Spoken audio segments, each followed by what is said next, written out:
Hi guys, आप सबका हमारी यूट्यूब चैनल तस्मीर कैरियर एकेडमी पे स्वागत है। गाइस, आज जो हम आपको डिटेल देने जा रहे हैं वो देने जा रहे हैं बीटीएससी रिक्रूटमेंट 2025 के नोटिफिकेशन के बारे में। बीटीएससी यानी कि बिहार टेक्निकल सर्विस कमीशन ने इंसेक्ट कलेक्टर की यानी कि कीट संग्रहकर्ता की 53 वैकेंसीज के लिए अपना नोटिफिकेशन जारी किया है। अगर आप भी इन वैकेंसीज के लिए अप्लाई करना चाहते हैं तो गाइस ये वीडियो आपके लिए बहुत ज्यादा इंपॉर्टेंट है, क्योंकि इस वीडियो में हमने पूरा डिटेल में बताया है कि क्या मिनिमम क्वालिफिकेशन मांगी गई है, क्या आपका सिलेक्शन प्रोसेस रहेगा, लास्ट डेट अप्लाई करने की कब है और ऑनलाइन जाकर के कैसे आपको रजिस्ट्रेशन और फॉर्मेलिटीज पूरी करनी होगी। तो गाइस पूरा वीडियो देखिएगा और साथ ही साथ में हमारे इस यूट्यूब चैनल को सब्सक्राइब कर लें, लाइक करें और ज्यादा से ज्यादा शेयर करें। तो गाइस सबसे पहले बात करते हैं इनकी ऑफिशियल वेबसाइट की। इनकी जो ऑफिशियल वेबसाइट है वो है www.btsc.bihar.gov.in, जहां पर जाकर के आपको रजिस्ट्रेशन और फॉर्मेलिटीज पूरी करनी होगी। रिक्रूटमेंट अथॉरिटी जो रहेगी आपकी बीटीएससी के थ्रू होगी, यानी कि बिहार टेक्निकल सर्विस कमीशन के थ्रू जो है आपका हेल्थ डिपार्टमेंट बिहार गवर्नमेंट के जो है डिपार्टमेंट में, यानी कि जो हेल्थ डिपार्टमेंट है उसमें आपकी जो है भर्ती होगी। पोस्ट नेम की अगर बात करें तो इंसेक्ट कलेक्टर यानी कि जो आपके कीट संग्रहकर्ता होते हैं उसकी पोस्ट रहेगी, जो कि आपकी नॉन गेजेटेड पोस्ट रहेगी। टोटल वैकेंसीज 53 वैकेंसीज के लिए नोटिफिकेशन जारी किया है। जेंडर की अगर बात करें तो मेल एंड फीमेल यानी कि man and women both can apply for these vacancies है। जॉब लोकेशन आपका सिलेक्शन होने के बाद जो है बिहार में ही आपको जो है पोस्टिंग दी जाएगी। अप्लाई मोड आपका ऑनलाइन रहेगा, ऑफलाइन किसी तरह का कोई कॉरेस्पॉन्डेंस कोई कम्युनिकेशन नहीं किया जाएगा। रजिस्ट्रेशन जो स्टार्ट हो गए हैं 5 फरवरी 2025 से रजिस्ट्रेशन स्टार्ट हो चुके हैं और लास्ट डेट जो है रजिस्ट्रेशन की यानी कि अप्लाई करने की 5 मार्च 2025 है। तो 5 फरवरी 2025 से लेकर के 5 मार्च 2025 के बीच में जो है आप इनकी ऑफिशियल वेबसाइट पर जाकर के अपना रजिस्ट्रेशन और फॉर्मेलिटीज पूरी कर सकते हैं। एग्जाम डेट की अगर बात करें तो एग्जाम डेट अभी कोई अनाउंस नहीं की गई है, नोटिफाई की जाएगी बाद में। यानी कि आप इनकी ऑफिशियल वेबसाइट पे भी जाकर के उसमें जो है विजिट करते रहे, वहां आपको जो है अनाउंस कर दी जाएगी, यानी कि वहां पर आपको जो है एग्जाम डेट जो है मेंशन कर दी जाएगी, वहां भी आप चेक कर सकते हैं। एडमिट कार्ड की अगर बात करें तो जो एग्जाम डेट आपकी आएगी उससे जो है 4-5 दिन पहले जो है आप अपना एडमिट कार्ड आप जो है इनकी ऑफिशियल वेबसाइट से जाकर के डाउनलोड कर सकते हैं। अब बात करते हैं कि एप्लीकेशन फीस क्या रखी गई है। तो एप्लीकेशन फीस की अगर बात करें तो अगर आप जनरल, बीसी, ईबीसी या ईडब्ल्यूएस इस कैटेगरी में अगर आप आते हैं तो आपके लिए 600 रुपए एप्लीकेशन फीस रखी गई है, और अगर आप एससी, एसटी या फीमेल इस कैटेगरी में अगर आप आते हैं तो आपके लिए 150 रुपए एप्लीकेशन फीस रखी गई है। और अगर आप अदर्स स्टेट से यानी कि बिहार के अलावा जो है ऑल ओवर इंडिया किसी और स्टेट से अगर आप अप्लाई कर रहे हैं तो आपके लिए भी 600 रुपए एप्लीकेशन फीस रखी गई है।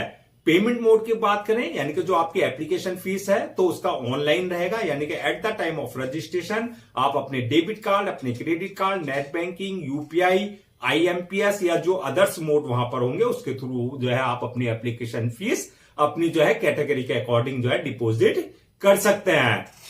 अब बात करते हैं कि एलिजिबिलिटी क्राइटेरिया क्या मांगा गया है, यानी कि क्या मिनिमम एजुकेशनल क्वालिफिकेशन मांगी गई है। जो इसमें एजुकेशनल क्वालिफिकेशन मांगी गई है वह होना चाहिए आपका 12th class passed from recognised board से, यानी कि आपने 12वीं क्लास पास कर रखी हो साइंस स्ट्रीम से, यानी कि साइंस साइड से आपने 12th कर रखा हो, ये आपकी जो है एजुकेशन मांगी गई है। एज लिमिट की अगर बात करें तो मिनिमम 18 साल और मैक्सिमम 37 साल रखी गई है, यानी कि 18 और 37 साल के बीच में अगर आप हैं तो आप इन वैकेंसीज के लिए अप्लाई कर सकते हैं। एज रिलैक्सेशन एज पर गवर्नमेंट रूल्स एंड रेगुलेशन, जो रिजर्व कैटेगरी वालों को जो है जैसे एससी, एसटी, ओबीसी वगैरह को एज रिलैक्सेशन दिया जाता है तो एज पर गवर्नमेंट नॉर्म्स उनको प्रॉपर एज रिलैक्सेशन दिया जाएगा। अब बात करते हैं नेक्स्ट के सिलेक्शन प्रोसेस क्या रहेगा। तो सिलेक्शन प्रोसेस की अगर हम बात करें तो इसमें मल्टीपल स्टेजेस रहेंगी। नंबर 1 स्टेज जो रहेगी, फर्स्ट स्टेज आपकी रहेगी इसमें ऑनलाइन रिटन एग्जामिनेशन की, यानी कि आपकी फर्स्ट स्टेज जो है सीबीटी यानी कि कंप्यूटर बेस्ड टेस्ट आपका जो है एग्जाम कंडक्ट किया जाएगा, रिटन एग्जाम। जो रिटर्न क्वालिफाई कर लेंगे तो उसके बाद जो है दूसरी स्टेज रहेगी उनकी डॉक्यूमेंट्स वेरिफिकेशन की, यानी कि at the time of registration जो आपने अपने डॉक्यूमेंट जो है अपलोड किए हैं वो सारे डॉक्यूमेंट्स आपके जो है ओरिजिनल चेक किए जाएंगे, यानी कि वेरीफाई किए जाएंगे। और थर्ड स्टेज रहेगी आपकी मेडिकल एग्जामिनेशन की, यानी कि जो आपका जिस पोस्ट के लिए आपने अप्लाई किया है ये देखा जाएगा कि उसके लिए जो है उस पोस्ट के लिए आप फिजिकली और मेंटली यानी कि पूरी तरीके से मेडिकली फिट हैं या नहीं है। तो ये तीनों स्टेजेस जो है आपको क्लियर करनी होगी। अब बात करते हैं जो आपका ऑनलाइन रिटर्न एग्जाम होगा, जो सीबीटी होगा, कंप्यूटर बेस्ड टेस्ट, उसका क्या एग्जाम पैटर्न होगा, क्या उसका सिलेबस रहेगा। तो सबसे पहले एग्जाम पैटर्न की बात करें तो जैसा कि हमने बताया ऑनलाइन रहेगा, यानी कि सीबीटी कंप्यूटर बेस्ड टेस्ट होगा आपका। दूसरा जो है उसमें टोटल क्वेश्चन जो होंगे आपके 100 क्वेश्चन रहेंगे, जो कि आपके 100 ही मार्क्स के रहेंगे, यानी कि आपका एक क्वेश्चन 1 मार्क का रहेगा। ऑब्जेक्टिव टाइप होंगे, यानी कि आपका MCQ type multiple choice question रहेंगे आपके। टाइम जो दिया जाएगा 2 घंटे का आपको दिया जाएगा। निगेटिव मार्किंग की अगर बात करें, यानी कि रॉन्ग आंसर के लिए जो है रॉन्ग आंसर देने पर आपको जो है निगेटिव मार्किंग का प्रोविजन रखा गया है। मीडियम ऑफ एग्जाम की अगर बात करें तो हिंदी और इंग्लिश यानी कि दोनों लैंग्वेज में पेपर होंगे। जिस लैंग्वेज में आप कंफर्टेबल हो आंसर देने में उस लैंग्वेज में आप जो है अपना पेपर दे सकते हैं। तो ये था आपका एग्जाम पैटर्न। अब बात कर लेते हैं सिलेबस की, यानी कि कहां से आपके क्वेश्चंस पूछे जाएंगे। तो सिलेबस की अगर बात करें तो जैसा कि इसकी जो है क्राइटेरिया रखा गया है, जो क्वालिफिकेशन मांगी गई है, आपका जो है 12th क्लास साइंस से आपने कर रखा हो तो आपका पीसीबी यानी कि फिजिक्स केमिस्ट्री और बायोलॉजी, और पीसीएम यानी कि फिजिक्स केमिस्ट्री मैथ, यानी कि आपका फिजिक्स केमिस्ट्री मैथ और बायोलॉजी, यानी कि 50% आपका बायोलॉजी से और 50% आप मैथमेटिक्स केमिस्ट्री और फिजिक्स से आपके क्वेश्चंस रहेंगे, यानी कि 12th स्टैंडर्ड का ही आपको जो है फिजिक्स केमिस्ट्री मैथ और बायोलॉजी से आपके क्वेश्चंस पूछे जाएंगे।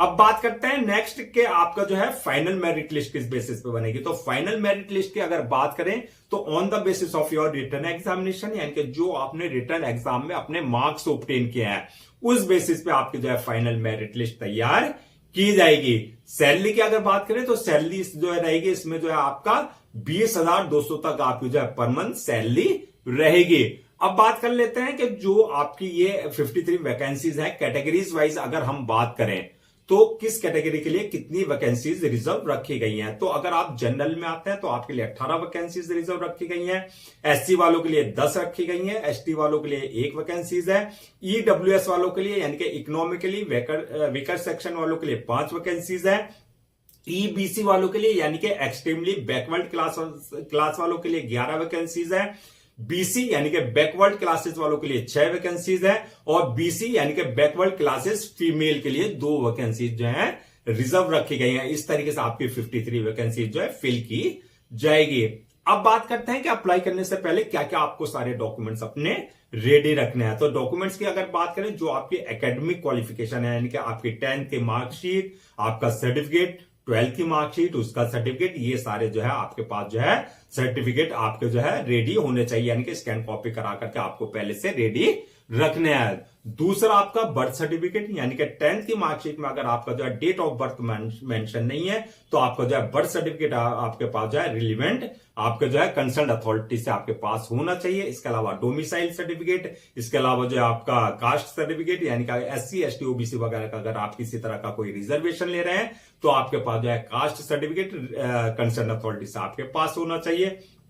इसी तरीके से डिसेबिलिटी सर्टिफिकेट, यानी कि अगर आप फिजिकल हैंडीकैप का कोई रिजर्वेशन ले रहे हैं तो डिसेबिलिटी सर्टिफिकेट आपके पास जो है कंसर्न अथॉरिटी से आपके पास होना चाहिए। इनकम सर्टिफिकेट, अगर ईडब्ल्यूएस यानी कि इकोनॉमिकली वीकर सेक्शन का आप किसी तरह का कोई रिजर्वेशन ले रहे हैं तो इनकम सर्टिफिकेट आपके पास जो है कंसर्न अथॉरिटी से आपके पास होना चाहिए। इसके अलावा जो है आपके पास पासपोर्ट साइज फोटो, सिग्नेचर वगैरह, ये सारे डॉक्यूमेंट्स आपको जो है पहले से अपना रेडी रखना है। आपका आईडी प्रूफ, एड्रेस प्रूफ, ये सब डॉक्यूमेंट्स आपको पहले से स्कैन कॉपी करा करके रखने हैं। अब बात कर लेते हैं कि अप्लाई करने का क्या प्रोसीजर रहेगा। तो जैसा कि हमने बताया था पूरा प्रोसेस जो है ऑनलाइन रहेगा, ऑफलाइन किसी तरह का कोई कॉरेस्पॉन्डेंस नहीं किया जाएगा। तो ऑनलाइन अप्लाई करने के लिए सबसे पहले आपको उनकी ऑफिशियल वेबसाइट www.btsc.bihar.gov.in पर विजिट करना है।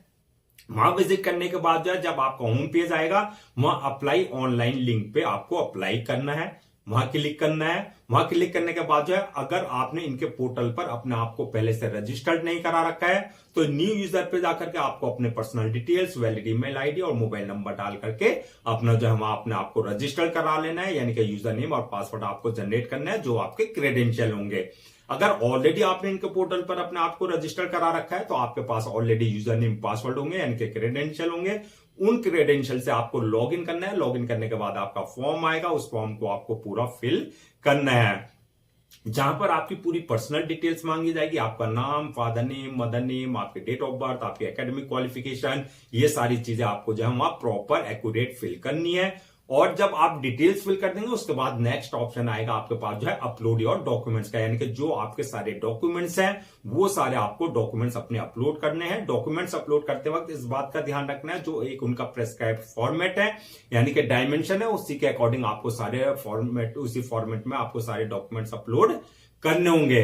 जब डॉक्यूमेंट्स अपलोड कर देंगे उसके बाद नेक्स्ट ऑप्शन आएगा आपका मेक पेमेंट का, यानी कि जो आपकी एप्लीकेशन फीस है वो आपको जो है अपनी कैटेगरी के अकॉर्डिंग अपने debit card, credit card, net banking, UPI या जो अदर्स मोड है उसके थ्रू आप अपनी एप्लीकेशन फीस जो है डिपॉजिट कर सकते हैं। जब एप्लीकेशन फीस डिपॉजिट कर देंगे आप, उसके बाद जो है नेक्स्ट ऑप्शन आएगा आपके पास जो है प्रिंट आउट का, यानी कि आपको जो है फॉर्म को सबमिट करने का। यानी कि सबमिट करने से पहले आपको एक बार फॉर्म को पूरा अपना प्रीव्यू कर लेना है, यानी कि चेक कर लेना है किसी तरह की कोई मिस्टेक तो आपने नहीं किया। अगर कोई मिस्टेक किया तो आप प्रीव्यू में उससे जो है करेक्शन कर सकते हैं। प्रीव्यू करने के बाद फॉर्म को सबमिट कर दें और सबमिट करने के बाद जो है 1 या 2 कॉपी जो है उसकी प्रिंट आउट जरूर ले लें for your future reference, so that आपके पास जो है एक हार्ड कॉपी के रूप में जो है एक ऑफिशियली रिकॉर्ड आपके पास हो जाए।